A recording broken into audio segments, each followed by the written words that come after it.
A storm is brewing in West Africa, and I'm not talking about the weather.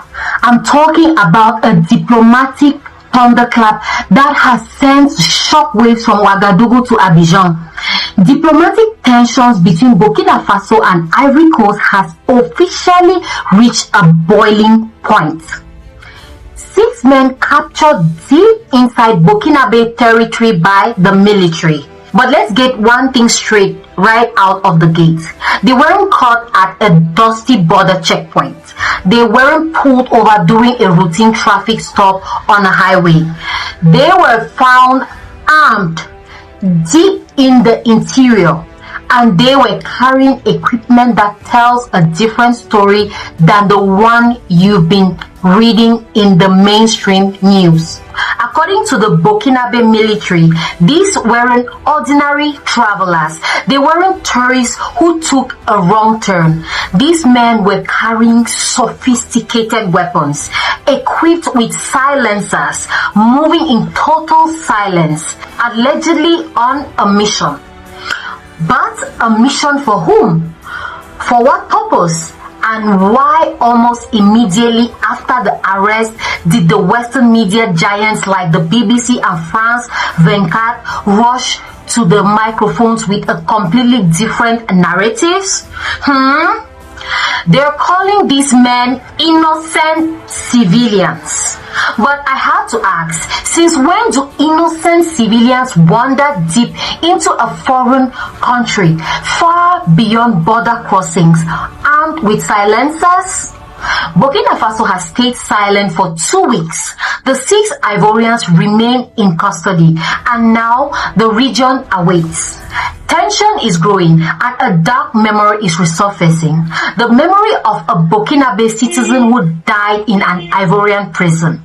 The question tonight is clear. Will Ivory Coast taste the same medicine it gave to Burkina Faso? Tonight on Power and Pulse, we break down every angle of this crisis. The capture, the media warfare, and what this means for the future of sovereignty in the Sahel. Let's go back to the beginning. 2 weeks ago, a classified military operation by Burkinabe forces led to the capture of these 6 Ivorian nationals. Again, these weren't border guards. They weren't farmers. They were reportedly carrying sophisticated firearms equipped with silencers. Now put yourself in the shoes of a border patrol officer. Silencers are not the kind of equipment carried by traders or tourists. You don't use a silencer to hunt for dinner or protect a hero of battle. These are tools designed for stealth, for precision, for missions that absolutely depend on avoiding detection. So here is the first major question. What were 6 men with silencers doing deep inside Burkina Faso? Burkina Faso's military made it clear they were not where they were supposed to be. They were not unarmed, and they didn't have a single shred of documentation to justify their presence. Yet, almost instantly, and I mean within hours, the BBC and France 24 ran headlines suggesting they were just innocent civilians. Innocent? With silencers? This is where the story takes a darker turn into what I call narrative warfare. It's a pattern we've seen before. Whenever an African nation under revolutionary leadership, especially under Captain Ibrahim Traoré, asserts its right to defend its borders, Western media rushes in to paint a different picture. They frame the state as the aggressor and the intruders as victims. But here's the problem. Neither the BBC nor France 24 has produced a single official document to justify their innocent civilian claim. No travel permits, no civilian mission order, nothing. Meanwhile, the facts on ground in Ouagadougou are firm, armed, equipped, inside the territory without clearance. Why the rush to defend them before the investigation is even finished? Why is the burden of proof always placed on the African nation defending itself and never on the ones crossing the border with tactical gear? Since the arrest, the Ivorian government has been working overtime behind the scenes. Diplomatic messages, requests, quiet appeals, they want their men back. They want a quick release and a quiet end to the story. But the Burkinabe government, total silence. No official statement, no compromise, no rush to unfold the weight of external pressure. And let me tell you, that silence speaks volumes. Because for Burkina Faso, this isn't just about 6 men. This is about principles. It's about a memory that still stings. It's about what happened just months ago when the tables were turned. Do you remember the case of Alino Faso? He was a Burkinabe activist detained in Ivory Coast. Despite appeals from the government in Ouagadougou, despite pleas that he had committed no crime, Ivory Coast kept him locked away. Burkina Faso begged. They pleaded. Civil society cried out for his release. And yet, Alino Faso died in detention. He died in a foreign prison because Ivory Coast refused to listen. So today, when 6 Ivorians sit in a Burkinabe prison, the question on everyone's lips is, will Burkina Faso mirror that headline stance? Will they let these men sit in prison just as Alino Faso did? Across West Africa, people are drawing that comparison. The silence of Ibrahim Traoré's government may be deliberate. It's a reminder that what goes around comes around. It's a strategic silence. It forces the Ivorian leadership to sweat. It tells them, we will not be rushed. We will not be dictated to.